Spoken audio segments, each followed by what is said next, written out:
Should I sit up more? You look good. Hey, everybody. Happy Tuesday. See how fast it goes live? Happy Tuesday again. Today's Tuesday, June 19th. I'm with my friend, Jerrell Watson. Oh, and somebody's bringing, I hear the doorbell. It's kind of like one of those TV shows when somebody walks in. My liver thinks that might be a glass of wine. And Drew, look at Drew. Say hi, Drew. We're live. How you doing? Because we have food in front of me. Thank you, Drew. And there was no way that I was going to taste that food, as delicious as it smells and looks, and not have a glass of wine or something with it. So Jerrell and I have been friends here up at the club for a while. Welcome, my friend. Hey, thanks for having me. I'm so glad you're here. So let us know you can hear us or see us. Hey, Diane. Hey, Shelly. This is kind of a different show. We've got all sorts of different today. Different show because Jerrell is going to talk about branding. I labeled it Let's Get Saucy, and there's a whole reason for that. Hey, Wyatt. But I have food in front of me that is kind of we're utilizing his product, which I'm fascinated by, and it smells so good and looks good. So give us a little background on you. Welcome to the show. Hey, thanks a lot, Ted. It's awesome to be on the show, and a little bit about me. Tell us a little bit about you. I'm originally from South Carolina, a little town called Paxville, which is as small as it sounds. Paxville, and grew up there and moved on to college over in Norfolk, Virginia, and studied there, and I got recruited here in 1995 by Disney. Oh, you did? Oh, that's right. You have this amazing. So I posted your bio. You have a lot of hats that you wear or have worn. Yes, definitely that. And what did Disney recruit you to do? So I started off in management at the Magic Kingdom and was there for about 4.5 years in operations. So I had areas from, like Adventureland, Liberty Square, and the attractions area, operations, and was also operations manager and custodial in those areas, fresh out of college. And then after about 4.5 years in operations, I went over to labor relations. So there I administered collective bargaining. Oh, are you like you're HR then? Yeah, sort of. The dark side. The dark side. No pun intended. Exactly. And learned a lot there, and so I cut my teeth in HR, or that part of HR, and compliance and that type of thing. And so I left Disney actually after 11 years. In 2009, I took a director of HR position here in town. Stayed there for about 2.5 years and decided to step out on my own. But what's interesting is I had picked up my real estate license back in 2006. That's right. You're also a realtor. That's right. Keller Williams at the Parks. Shameless plug. Love So I started doing that and started another consulting firm to kind of play off of the HR experience. So I had two partners that were also in HR. How do you go from corporate, like what was in your beginning, like as you're in South Carolina, right? Yeah. Did you know what you wanted to do? Did you have an idea? Were you just kind of following somebody else's lead? Yeah, no clue. Actually, I really went to school to play baseball. I was very good in baseball, was scouted, and that was just my passion. So I didn't get drafted initially, so I said, well, hey, I got to go to college, to continue to play, and that's what I did. And it was great for a while, played for a number of years, but then decided to stop and focused on Plan B, which was getting my undergraduate degree in business management, and that's when I got recruited by Disney. Wow. Yeah. And I see you didn't put baseball in your bio. It's there. It's the it very is? bottom. Yeah, it's I at the very have bottom. to look. Well, we all know how much I read. But when you were recruited to Disney, did you have family here? Did you have anyone, or you just came on your own? Zero. So what was that like, leaving small town? Well, you were in college, so that wasn't a small town, right? It was definitely not. It's small town where I'm from, but coming here, I'm an only child, so I'm very comfortable operating on my own. So what did your family think of you moving here without them? Some loved it and some cried. Why would you want to go down that far? And it's so interesting, especially being from small town. You see Disney on TV on Sundays, remember the shows Absolutely. and whatnot. But you really never, we would come to visit, once every other summer or whatever, but you really did not fathom working there. Right. So I got that opportunity, and then all of a sudden, I had relatives that I didn't know I had, and friends of friends that automatically wanted to then start vacationing in Florida. Listen, we all want the passes. We want the passes. Or back on that. I mean, I think we look for somebody we know. I see people post on Facebook, Correct. Hey, anybody, let me know if you can get me into Universal or Disney. We're all still of that ilk because it's like $950 to go per person. Exactly. Nothing against Disney, I'm exaggerating. Did you always have the entrepreneurial spirit? Definitely, which was part of the reason why I stepped away and moved on to another opportunity. Because again, it was a great professional opportunity, but in the back of my mind, I really wanted to have my own business and just venture out there and see what could happen. And in 2015, after having our consulting business for a while, and we did fine. What kind of consulting did you do? It was a human capital management firm, which basically What is human capital management? I love it. It's consulting with organizations to help them better utilize their human capital, which is their people. Very cool. So it still has an HR base. We love you too, Shirley. Yeah. It has an HR base. Of course, I came from the HR world and labor relations, and my business partner was an attorney, and he was also HR. And our third business partner he's a PhD in psychology, but also delved a lot into culture and change management and diversity. So that must have helped. So you have a knack then for managing people. You have a knack for understanding people. Correct. Which also could, I imagine it helps, well I know it does because I have the same thing. It helps with the entrepreneurial spirit and what you're doing. Correct. Because you have to not just manage people, and I'm not talking about top level management and that kind of stuff. I mean managing people, trying to understand what their needs are, really trying to read them. Yes. And that obviously was important in HR, but it's certainly important. Oh, see, Mary's there. Once at Disney, always loyal to Disney. That's true, Mary. Definitely. It's true. Mary's there 30. She celebrated 30 years. Wow. I know. She was 4 when you went, right, Mary? But yeah, I think that you have to understand how to read people, and HR must have given you a great background in that. Definitely that, and also management, because the way you motivate people, because no one person is the same. And so to understand how to motivate them is to also understand who they are and not treat them, as one group. Right. Yeah. Has to be individual. Has to be individual. Has to be, correct. All right. So did you sell your consulting business? No, we just dissolved it, and we're in different directions. I was still on my own, and my partners, they had full-time jobs and had to focus in their areas, but we're still very tight, but just decided to go a different way, because actually the reason why was because I knew I wanted to then pursue this. Okay, so let's talk about this, because Let's Get Saucy obviously has something to do with Edith's Best, which I tagged in the post a couple of times. But if you're entrepreneurial, how do you land on Edith's Best? How do you land on a sauce, and how do you land on an idea? Because if you're branding, you have to think it all the way through. You have to figure out if the product even makes sense to you. Yes. Diane Bourne says, I think I remember interviewing with him back in the 90s at Walt Disney World. Wow. Hi, Diane. Hi, Diane. Diane was also 4 back in the 90s. But yeah, how do you land on something? Because I think that's what a lot of entrepreneurs and people who are trying to brand, they're not sure what they want to land on, but you have to have a passion for it. You have to believe in it. Correct. In order for you to really sell it, or in order for you to market it. So how did you decide, what kind of process did you go through to decide where you landed now? What I'll tell you is, first and foremost, I believe that all of us, we see these TV shows, we see the Shark Tanks, and we see all of that, and we think that our ideas or our entrepreneurship endeavors have to be these great, grandiose ideas. And to be honest with you, I had been making this sauce for years. I mean, I was very cavalier about it. I'd make some at the house, or if I did something, I would make some. And actually, I would even give it away. So it was always there, but just really never paid any attention to it. But one of the things I tell budding entrepreneurs, or even folks that are still in the 9-to-5 space, is that when you're working in a different environment other than the one that you choose to be in, it stifles your creativity.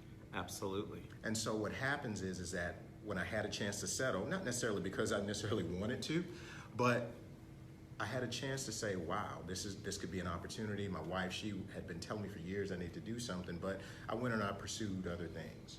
And so she'd been telling you to do something with the sauce. With the sauce, okay. Correct. So you had built up kind of a family friend following. Correct. For your sauce. This is 100% your creation. Correct. This isn't some franchise thing that you did. Correct. Does it go good with crab? Wyatt, I'm going to probably say yes. Yes. I'm dying to taste it. If you guys could see it, and you'll see it in a minute. But it's one thing to make a sauce for family barbecues and give it to friends. It's another thing to figure out how to package it, how to brand it, Correct. How your marketing plan. I'm sure the HR part in you, the understanding people Correct. helped. But how do you go from step one of, okay, I'm ready to do it, your wife's behind you, to going, all right, I'm going to take the leap? What's the first thing you do? And I think a lot of people want to know that, because I believe there's so many entrepreneurial people out there, they just don't know what to do next. Well, I'll tell you, we obviously definitely would never have enough time, but I'll tell you, the really quick version is that when I decided to really move forward, obviously on a shoestring budget, you start trying to, you go back into those, the hustle mode. And so I had to understand, obviously, with food consumption, you have to make sure that you have to have nutritional facts and make sure it's tested. And so rather than going to a lab, I called up the University of Florida and I asked to speak to the food sciences department, because I had heard that maybe I could get students to review it for me. I ended up talking to the head of the department, and he said, hey, listen, you need to either talk to a lab or you need to find a co-packing facility. I ended up talking to a local co-packing facility here they were out of Palaca, they're now in Daytona, and they were able to do all my testing and all of that for me. Wow. Packaging, whole 9 yards. And so when you pull back on the Disney piece of it, you're taught branding in your sleep. Sure. Absolutely. So I was able to leverage that. And so I knew that I wanted to have a premium product. I knew I wanted something that was appealing to look at. And I also wanted something that was very good. And already, when you're doing something, you really don't know how good it is. Well, it's one thing to use it at home. Correct. It's another thing to taste it when it comes out of the packaging, out of the Correct. Bottle that you put it in. Correct. It can be completely different. That's exactly right. And so I sampled it with, friends and family and, folks from church and that type of thing. And you know what? Got some really great responses. And so I moved forward, had an idea for a label. And the cool thing about this is that when you talk about marketing, it's always evolving. So, sure. That's a great point. It's always evolving. And so I launched out Edith's Best. I wanted to name it after my grandmother, who I was very close with. I was going to ask you where Edith came from. Definitely. And she instilled a lot in me, the work ethic, understanding about being the best that you can be at whatever you do. And I wanted that to be shown in the label, the taste. And actually, even because with the taste, it's, okay, well, where does this sauce take me back to? Can I remember, when you're enjoying great food, and how it made you feel? Because back then, that's really all you had was food to bridge the gaps. Yeah. So what did you do with the tasting part, the testing part? Because I had never actually thought about it until you just said it. Yeah, it's one thing to make it, but then it's not like you're buying empty containers at the grocery store and then pouring them in and trying to sell it somewhere. You have to have all of the beautiful packaging, which we'll show you in a minute. You have to have the nutritional value, because you could have issues if you don't have that on there. That's right. And then people would be afraid, well, I want to know what's in it. Correct. I want to know how many calories it is, because maybe they're allergic to something. That's exactly right. So that's a lot of testing. It's time for a TED Show picnic. Yes, it is. Inside, that's sort of what we're doing right now, Wyatt. All right, so what was the first sale that you made? Because I think a lot of people go, all right, he's done all this work, he's invested all of his time. How do you get out there and market it? Because just because you believe in it doesn't mean you can convince anybody else to believe in it. It doesn't mean people are going to like it. Do you sell to stores and restaurants? Yes, I do. Yes, Shelley. Yes, I do. Yes. What was interesting about this was actually my first sales came from folks right around me at church. Because we'd done picnics, or I brought it out, to church, and folks said, hey, listen, I heard about it. Hey, let me give you something for it. So that was the first sale. But I'll be honest with you, and it was one of those things that really convinced me that, wow, you really have something that people like. In 2016, I launched it on Amazon, and after several weeks, they named it their hottest new release. Wow. And I said, wow, there could really be something here. And from there on, we're just kind of wading around in the water with it. I was getting sales, but just really didn't understand, the various streams of distribution, that whether it be stores, whether it be online. I knew that from a shipping perspective, it was very difficult to do it on my own. So Amazon gave me that piece. That's true. They gave me that piece, and my co-packer allowed it to be mass produced. So I didn't have to worry about trying to, make it on my stove and having to worry about an FDA facility, and that type of thing. So it really helped me, because sometimes I think as business owners, and these are the same things that I would coach leaders about, especially as I left Disney, or just in consulting period, is, sometimes the leaders have to go out and do what they need to do to grow the business. They have to learn to let go of certain things, so you have, in order to make sure that the company runs effectively. So you have to outsource certain things, and that's where my co-packer comes in. That's where an Amazon comes in. And so after that first year of trial and error and that type of thing, I then ventured into stores. So one of my first stores was the Ancient Olive in Winter Park. Oh yeah, that was one of my first stores. And then when you go in, are you like, how do you present? I think because we have a lot of chefs on here, people who've been on the show that are chefs, people who watch, and so I'm sure they all have a sauce, a special dish, a special something, and they've thought about manufacturing it, bottling it, whatever. But to actually get it to this point where you can take it to a store. Then you still have to convince the store. Why would they want to put it in? And that's for any product. And that's why I think this lesson is good. For any product. So you go to Ancient Olive. The Ancient Olive, yeah. And what do they say? Well, open arms, or they go, tell me a little more, To be honest with you, what was great was, and that's the beauty of stores that are very, very friendly to small business owners. And I knew that I had a specialty item, so that store was right up, right in my bed, right in my wheelhouse. And you know what they did for me? They said, hey, listen, you know what? Let's see what happens. I tell you what, sell your product here. Let's see how you do on sales, and we'll go from there. Perfect. Man, I want to say I maybe sold about 2 cases, and they were like, hey, look, we want a case before you leave. But the blessing, it's not about that. It was more about the fact that they were willing to give a small business owner a chance. I love that. And so shout out to them. That's awesome. Special shout out to Tracy. Hey, Tracy. That's what you want. I mean, you want people to, because otherwise, what else are you going to do? I mean, it's the local stores where really the word of mouth goes. That's exactly And so that is awesome that Ancient Olive did that for you. Yeah. So we can't get crab right now, Wyatt. I want to try it. But I want you to give them a little idea of what's in the sauce, what the sauce tastes like. Like, give them an idea of what the whole. And I'll hold it up because it's backwards here, but we'll post everything. Yeah. But what's in the sauce? What makes it different? So it's different. So let me give you an idea of the flavor. So the flavor has a very slight hint of heat, and then it transitions literally to a more sweet and tangy flavor. And one of the thoughts, and this pulls from my southern roots, is we season everything. So every layer of your food is seasoned. Yeah. So anything you choose to put on your food after that, it just enhances it. So to me, I consider it a really good food enhancer. It's not going to overpower your food. It's really just going to enhance whatever it is that you eat. And so it's great on meats, fish, vegetables, seafood, and French fries too, of course. And I love it. So Chef, thanks to Chef, by the way, at the Citrus Club, he brought out an amazing salmon dish and some French fries. So when he brought the French fries out, I'm like, why would you bring French fries out? But it's literally on the packaging.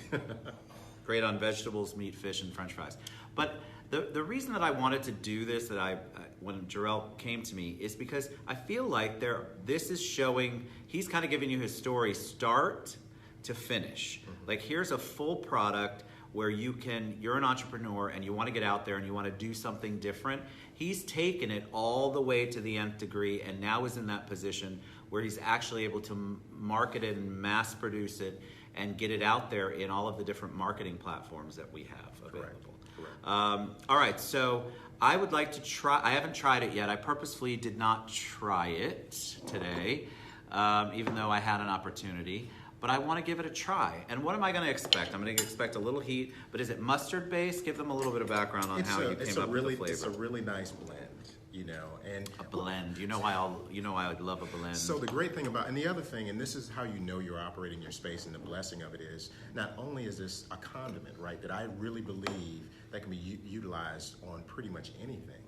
The other great thing about it, which is uncharacteristic of a condiment, it's gluten-free. And there's no high fructose corn syrups in it. Oh, good to know. So the labeling is it's a great label for label watchers. So there's only 3 grams of sugar and only 80 milligrams of sodium, which is better than most condiments out there. That's so important to know because that is so important to so many people. All right, I want to show a picture of what this looks like. Look what Chef did. Isn't that awesome? That's the salmon with the grit cake and the spinach, wilted spinach on the bottom. Yeah, spinach, And of course the French fries. I'm going to go wild. Oh. But what I really thought that the message was important, because I have a lot of entrepreneurs that come on here and they're very service oriented. So to have a product, when I do talk to so many people who want to produce something, it's a physical thing. Correct. This is different than providing a service when you're an entrepreneur. Correct. The service is usually intangible. Correct. And this is a tangible thing that you have to get through like a million different steps. You can just say, I'm an entrepreneur and I'm going to provide HR consulting, and nobody cares. I mean, they care, but they don't. There's no product there. Right. This is really a lot of work, and I think there's a lot of people out there that want to do that. Are there other flavors? We just talked about this earlier. Go ahead and tell her the story on that. No other flavors. We're going to do this really, really well. And let this be the flagship, because the interesting thing about Edith's Best, the parent company, is that, I may not be just tied just to the sauce. I want to do this really, really well, but I want you, once you've had the sauce, to really understand that, hey, listen, you know what, this is a quality product, and this company produces quality products, and that I want it to be something that sustains, that it transcends me, that I can pass along to my children and something. Because I think a lot of people, when they are creative, we have a lot of creatives in this, especially in this city, but in general, entrepreneurs are creatives. Correct. And they don't. It's kind of like me. So I've got these ethereal ideas. Correct. I would have to have a team of 1,000 people to put this in motion, because I don't have the implementation skills. My skills are more on the creative side, but you had to take it all the way through. Correct. Do you have any dry spices or rubs? Not at this particular time. I love it. Good question. But it's a thought, and I've considered it as well. All right, so I want to take a bite. Yeah, go ahead. And then you get to see me. I will not spit it out, I promise.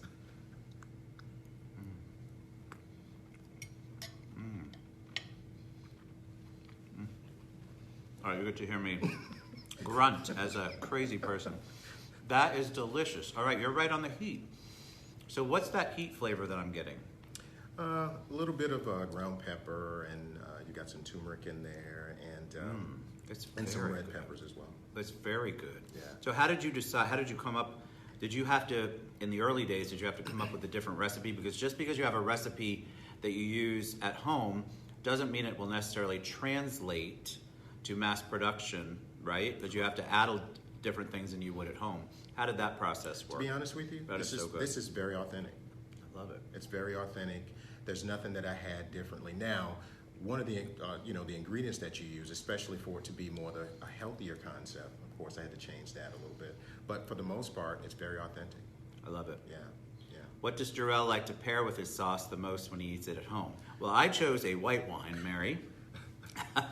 But that's a great question. So what do you pair with it? Well, what's interesting, Mary, is so good. I spoke with a local business here in town, and they're a wine bar. And I went through, because I haven't been an avid wine drinker, learning that whole, learning wines and that type of thing. But he was actually showing me how to pair it with a Riesling, how to pair it with a Merlot. And it was interesting to watch that. So now, again, because your business is always evolving, I'd never considered that with wine pairings until he showed me. So now I just evolved even more so. It makes me more dangerous, because now I can say, well, hey, try it with this particular wine. Well, it's very delicious with a New Zealand Sauvignon Blanc, I can tell you that right now. So Wyatt's like he's drooling. Will you try a French fry? So of course I will. Definitely. And I'm a big sauce person. I think the sauce makes such a huge difference. Mm-hmm. I like seasoning.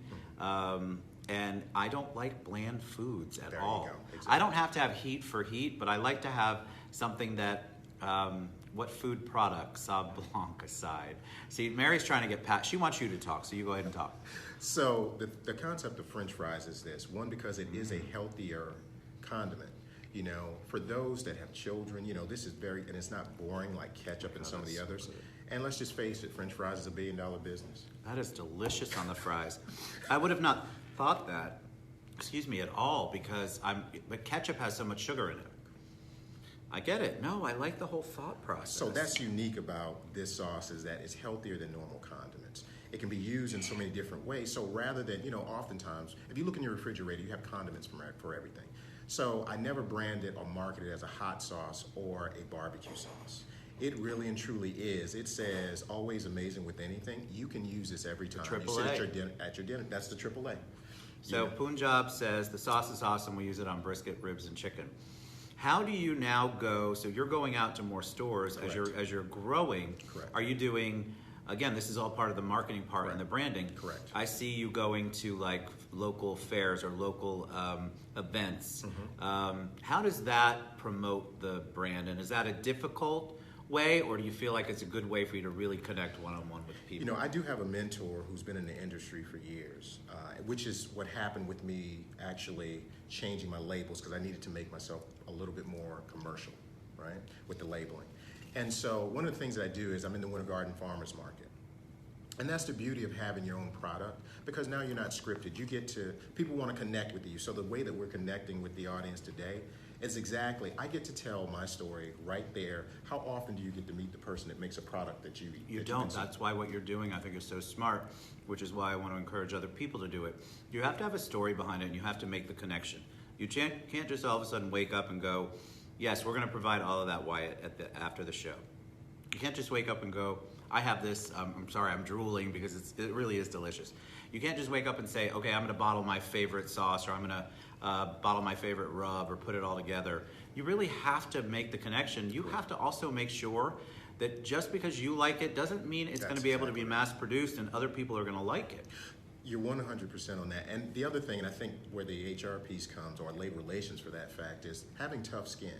You know, because you're tied to this. This is yours. So if someone doesn't like it, it doesn't mean that the population, you're not going to please everyone. Correct. So understand that, but use that as strength to say, okay, well, what makes them not like it? You know, is it just personal preference, or is there something I could have done differently? Because you constantly have to know what's going to appeal to your public. And so that's why, or to your base. And so that's why, you know, I'm vegans, you know, my vegan family, you know, I'm in a vegan store district, the district on Mills 50. Yeah.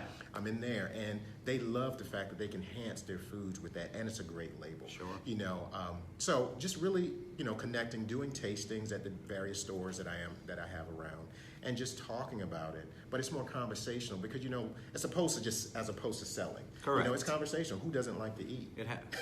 Obviously I do. What's your favorite thing to cook with it? I will be honest with you. Salmon is one of them. Oh, good. I smoke a lot of meats. I do smoke a lot of meats. I like it on vegetables. You can be very creative with it. So imagine putting that on your salad. You could use it as a salad dressing, or spice up one of your other salad dressings like a ranch. Wyatt, if you bring the crab, I'll bring the bottle of Edith's Best. Poor guy. He's dying for some crab and Edith's Best. You'll love it, trust me. All right, so we're going to share all of Edith's Best and Jerrell's contact information when we share the video. I'm going to eat. So what I want Jerrell to do is leave us with any words of wisdom, anything you want to leave them with, not only just about the product, but about your whole journey. Correct. The thing I like to lead with, I want to use Edith's Best, the parent company, as a platform to inspire others. You know, if you have a vision, there's nothing wrong with following it, because if you don't follow your vision, someone will hire you to follow to help support theirs. It's true. So that's the first thing. Two, be true to it. And every day, it's not going to be easy, because if it was that easy, everyone would be doing it. That is true. You know, don't be afraid to be you, because oftentimes, you know, people don't believe in your vision until they see something tangible, and then all of a sudden they become experts. So be mindful who you let into your space when you have ideas. Protect your ideas, and don't be afraid to fail, because trust me, there are some days that I sit in my office at home like, what was I thinking? You know, we all have those days, and I'm glad that you shared that, because I think a lot of people go, "Oh my God, he's on top of the world. He doesn't have another bad day. He's got exactly what he wanted to be doing. He's doing." But you still have those moments, and it's okay to have those moments, which is what he's saying. Yeah, exactly. Support small businesses. You know, if you're out somewhere and they're out, you know, displaying their products. Even if you don't buy, I know this is a shameless plug, but even if you don't buy, talk to them. Because our days at Disney, what are people drawn to? Lines. Right. That's true. You know, so there's a whole method to that madness. So please, just support small business. And again, if there's any, this is a specialty item, so I really look for those areas that could appreciate this particular product. Restaurants, casual dining, and other specialty stores around town, and we look to expand as well. So when you can, support all small businesses, not just mine, and continue to keep me in your thoughts. I love it. You're awesome, my friend, and it really is good because I can't fake anything at all. So I would have probably just moved along and tried to figure out how to end the interview. It's delicious, and I'm thankful for you sharing your story. I appreciate it's so you having important. me. Look, he's done it. He's taken his dream and he's taken it all the way to products on Amazon, and now I get to eat it. So we'll share all of his information after the show. We love you guys, appreciate you. I'll be back in a few minutes. Any plans to get the product in local restaurants? Yes, absolutely. But I'll let Jerrell answer all of your questions after we post the video. Definitely. We love you guys. Be back in a bit. Thank you.